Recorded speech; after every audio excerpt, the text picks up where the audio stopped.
இல்லக விளக்கது இருள் கடுப்பது சொல்லக விளக்கது சோதி உள்ளது பல் அக விளக்கது பலரும் காண்பது நல் அக விளக்கது நமச்சிவாயமே. அஸ்ட்ரோ பக்தி டாக் நேயர்களுக்கு இனிய வணக்கங்கள். வணக்கம். 13/7/2026 19/7/2026 வரை உள்ள காலகட்டங்களில் திரு ஆதிரை நட்சத்திரம் என்கிற மிதுன ராசியிலிருந்து உத்திர நட்சத்திரம் ஹஸ்த நட்சத்திரம் என்கிற கன்னியா ராசி வரை சந்திரனின் பயணம் இருக்கிறது. ராகுவின் சாரத்திலிருந்து சந்திரனின் சாரம் வரைக்கும் பயணம் மேற்கொள்ள இருக்கிற இந்த நாளில் நமக்கு ஒரு ராசிக்கும் எப்படி பலன் அப்படின்னு பார்க்க போகிறோம். இந்த 14ஆம் தேதி அமாவாசை இருக்கிறது. இந்த அமாவாசை யோகம் அப்படிங்கிறது எப்படின்னாக்கா பல விதத்தில் நமக்கு லாபத்தை பெற்றுத்தருவதாக அமையும். அன்றைக்கி தான தர்மங்கள் செய்வதனாலே முன்னோர்களுக்கு நாம் செய்ய திதி தர்ப்பணங்கள் பாவத்தை கழிப்பது. அன்றைக்கு அந்த 11:20 12:20 அப்படிங்கிற அபிஜித் முகூர்த்தத்தில் தான தர்மம் செய்வதனாலே நமக்கு புண்ணியங்களை பெற்றுக்கொள்ளலாம் அப்படிங்கிற ஒரு நல்ல வரப்பிரசாதம் இருக்கிறது. 16ஆம் தேதி தட்சிணாயன புண்ணிய காலம் ஸ்ராத திதி. 17ஆம் தேதி ஆடி பண்டிகை. அப்படின்னா என்ன அர்த்தம்? தேவர்களின் பகல் பொழுது முடிந்து இரவு பொழுது ஆகிறது. முன்னோர்கள் நம்மளை நோக்கி வரக்கூடிய நாட்கள் இங்கிருந்து ஆரம்பிக்கிறதுன்னு அர்த்தம். அதனால் ஆடி பண்டிகையாக கொண்டாடுவோம். 18ஆம் தேதி அன்று ஸ்கந்த பஞ்சமி. அன்றைய நாளிலே முருகப்பெருமானை வணங்குவதும் வராகியம்மையை வழங்குவதும் ரொம்ப விசேஷம். 19ஆம் தேதி குமார சஷ்டி.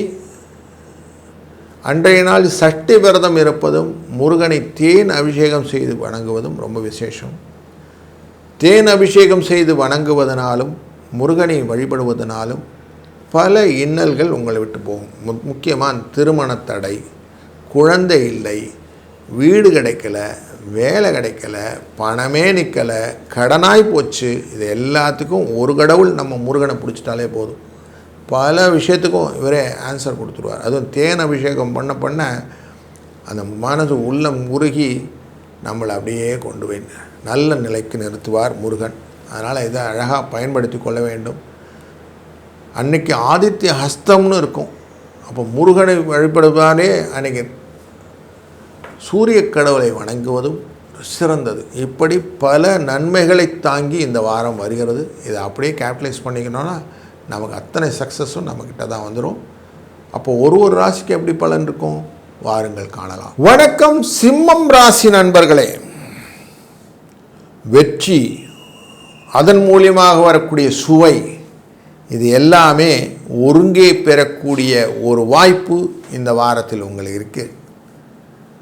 லாபஸ்தானத்திலே உங்கள் லாபாதிபதியாகவே போய் உட்கார்றார் சூரியன். அப்படி தான் இந்த வாரமே ஸ்டார்ட் ஆகுது. அங்கே தான் அமாவாசை யோகம் 14ஆம் தேதி கிடைக்கிறது. அப்போது நீங்கள் லாபத்தை அப்படியே மெயின்டைன் பண்ணிக்கணுன்னா அன்றைய நாளிலே நீங்கள் செய்யக்கூடிய தான தர்மங்கள் நிச்சயமாக உங்களுக்கு வாழ்க்கையிலே வெற்றியை கொடுக்கும். சூரியன் 17ஆம் தேதி ஆடி மாதமாக இங்கே கடகராசிக்குள்ளே நுழைவார். அங்கே குரு உச்சத்திலே அமர 2 பேரும் சேர்ந்து கொண்டு யோகத்தை கொடுக்க இருக்கிறார்.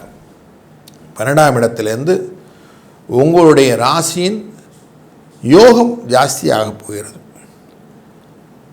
அப்போது உங்களுடைய ராசியினுடைய 6ஆம் இடத்தை இவர்கள் பார்ப்பதனாலே, பார்வையினாலே சூரியனும் குருவும் பார்ப்பதனாலே கொடுத்த பணம் திரும்பி வரும், குழப்பங்கள் தீரும், வாழ்க்கையில் ஆரோக்கிய மேம்பாடு முக்கியம். அதுபோல் எதிரி தொல்லை விலகும். புதுசாக எந்த கேஸும் வராது. இருக்கிற கேஸெல்லாம் பைசல் ஆகிடும். நல்லபடியாக நடக்கும். மைண்ட் செட் நல்லாயிடும். எதையும் டேக்கிள் பண்ணக்கூடிய அந்த கெப்பாசிட்டி வந்துடும். அப்போ உங்களுக்கு நிறைய மாற்றங்களை கொடுக்கக்கூடிய சூழ்நிலையை இந்த சூரியன் தாங்கி வருகிறார். 17க்கு மேலே 18ஆம் தேதி அன்னைக்கு ஸ்கந்த பஞ்சமி. அன்றைக்கு ஸ்கந்தரையும் வணங்குவது, முருகனை வணங்குவது, பஞ்சமியான வராகி அம்மையை வழிபடுவதனாலே பூமி லாபங்கள் உண்டாகும். குமார சஷ்டியின் அன்று 19ஆம் தேதி ஞாயிற்றுக்கிழமை அன்னைக்கு ஆதித்ய அஸ்தம்னாலே சூரியனை வணங்கிவிட்டு குமார சஷ்டி என்று முருகனை வணங்குவதனாலே வடிவேலனின் அருளாலே அனைத்து விதமான காரியங்களிலும் வெற்றி உங்களுக்கு நிச்சயம் உண்டாகும் அப்படிங்கிறது தெரிகிறது. அப்போ இதை அழகாக பயன்படுத்திட்டோன்னு வச்சுங்களேன், இந்த வாரம் மகிழ்வான வாரம், நிறைவான வாரம். எதுவுமே நம்ம அழகாக ஒரு மூமெண்ட்டை கொடுத்தா அதனுடைய எஃபர்ட் எல்லாமே அந்த ஒரு கட்டை தட்டி விட்டால் வரிசையாக எல்லாமே டொமினோவில் ஆகுதில்லை, அதே மாதிரி. ஸோ ஃபுல்லாக நமக்கு எஃபெக்டை நிறைய கொடுக்கக்கூடிய சூழ்நிலையை இந்த வாரம் உங்களுக்கு தாங்கி வருகிறது. அப்படிங்கிறனால சூக்ஷமாக இந்த வாரத்தில் அமைதியாக முருகனின் வழிபாடோட காரியத்தை செஞ்சுட்டே போங்க, வெற்றி நிச்சயம். வணக்கம் கன்னிராசி நண்பர்களே, உங்கள் ராசியினுடைய மிதுன ராசிக்குள்ளே இருக்கக்கூடிய சூரியன் 12ஆம் இடத்துக்காரர் அங்கே உட்கார்ந்துருக்கார். அவர் 10ஆம் இடம் அப்படிங்கிற இடத்துல உட்கார்ந்துருக்கிறதுனால தொழிலில் நிறைய குழப்பங்கள் உண்டாச்சு. அந்த தொழிலில் இருந்த குழப்பங்கள், சம்பள உயர்வு வரல, சரியாக வேலை செஞ்ச போது கூட எனக்கு கரெக்டான ரெக்கக்னிஷன் கிடைக்கல அப்படிங்கிற சூழ்நிலையெல்லாம் இருந்துகிட்டு இருந்தது. இதை இடர்பாடை தீர்த்து கொள்ள வேணும்னா 14ஆம் தேதி அமாவாசை அன்னைக்கு கொஞ்சம் தர்மங்கள் செய்யணும். தர்மங்கள் செய்வதனால் வரக்கூடிய பலன்களை நீங்கள் ரிப்போர்ட் பண்ணுறதுக்கு 17ஆம் தேதியிலேருந்து கிடச்சிரும்.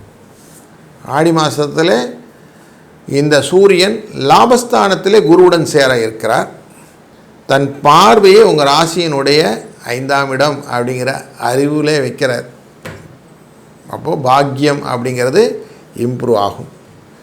ஸோ அடுத்தடுத்த நிலைகளிலே வாழ்க்கையிலே வெற்றி காணக்கூடிய சூழ்நிலையை இந்த குருவின் அருளாலே பெறப்போகிற இந்த வாரம் முக்கியமாக யோகத்தை கொடுக்கக்கூடியதாக இருக்கிறது. உங்கள் ராசிக்குள்ளர அஸ்த நட்சத்திரத்திலே உள்ள வரும்போது சூரியன் எப்படி பிரகாசமாக உங்களுக்கு கொடுக்க லாபஸ்தானத்தில் உட்கார்ந்துருக்கிறாரோ, அப்படி இந்த அஸ்தம் ஆதித்ய அஸ்தமாக அமைகிறதுனாலே நீங்கள் சூரியனை வழிபட்டு செய்யக்கூடிய காரியங்கள் வெற்றியை கொடுப்பதாக அமைகிறது. செவ்வாய் அமர்ந்து கொண்டிருக்கக்கூடிய பூர்வ புண்ணியஸ்தானத்திலிருந்து பார்க்கக்கூடிய பார்வை முயற்சி ஸ்தானத்தை பார்த்து கொண்டிருக்கிறார் மற்றும் சுகஸ்தானத்தை பார்த்து கொண்டிருக்கிறார். அதனால் பூமி, வர்த்தகங்கள், வீடு, மனை, வாகனம் அப்படிலாம் சொல்கிறோம் இல்லையா, எல்லாத்துலேயும் லாபங்களை பெறுவதற்கான வாய்ப்பு நிறைய பெருகி கொண்டே இருக்கக்கூடிய சூழ்நிலையும், தடைகளெல்லாம் தள்ளி தள்ளி விட்டுட்டு நல்ல முன்னேற்றத்துக்கான வழிகளும், முன்னேற்ற பாதையிலே மனதை வைத்து நீங்கள் செய்யக்கூடிய விஷயங்களும் வளர்ச்சியை கொடுப்பதற்கு முருகனின் அருள் இந்த வாரம் முழுக்குமே உங்களுக்கு நல்லதை செஞ்சு வரும். அதனால் இந்த வாரம் முழுக்குமே டெய்லியே முருகனின் பாடல்கள் காலையில் ஒலிக்க வைத்து கொள்ளுங்கள். முருகனின் சிந்தனையிலேயே முருகா முருகான்னு அவருடைய ஸ்மரணையிலேயே அடுத்தடுத்த காரியங்களை செய்யுங்கள். இதுதான் ட்ரிக்கு. இதை பண்ண என்ன ஆகும்னா உங்களுக்கு அடுத்தடுத்த வளர்ச்சி நிலைகள் அப்படிங்கிறத எளிதாக அடையலாம். இதை நீங்கள் ரெகுலராக பண்ணிகிட்டே வாங்க. முன்னோர்கள் நம்ம பூமிக்கு வரக்கூடிய சூழ்நிலையான இந்த ஆடி மாதத்திலே அனைத்து வரங்களையும் நீங்கள் பெறலாம்.